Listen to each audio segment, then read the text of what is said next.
আপনার মন অতন্ত্রবাণীর দিকে ঝুঁকিত হবে, ধাবিত হবে। আল্লাহ বলছেন তখন রাত্রে যখন অন্ধকার করে দিলাম তোমার সামনে রাত আসলো, আবার রাতের অন্ধকারে এক দেশ থেকে অন্য দেশে কেমনে করে যাবা। মানুষ নাবিকরা যখন এক দেশ থেকে সমুদ্রের ভিতরে সপ্তাহ ধরে, এক সপ্তাহ, 2 সপ্তাহ, 1 মাস ধরে এক দেশ থেকে আরেক দেশে যায়, আহা বিশাল বিশাল জাহাজ, সেখানে এক দেশ থেকে আরেক দেশে হাজার হাজার টন নিয়ে মাল এই দেশ থেকে ওই দেশে চলে যায়। আল্লাহ বলছে রাত্রে কেমনি করে তোমরা দিক নির্দেশনা করবা। উপরে তাকায় দেখো তোমাদের কত সুন্দর শক্তিশালী মালিক একটা চন্দ্র দিয়ে দিয়েছে, চাঁদ দিয়ে দিয়েছে, দিনে সূর্য, রাতে চন্দ্র।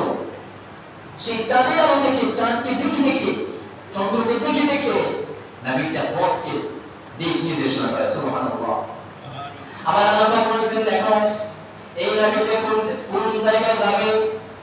এই সমুদ্রের ভিতরে এমন এমন জায়গা আছে যেখানে চুম্বক আক্রমণ করে তাদের জাহাজকে আক্রমণ করে আটকাইয়া ধরবে, সামনে অগ্রসর হতে দেবে না।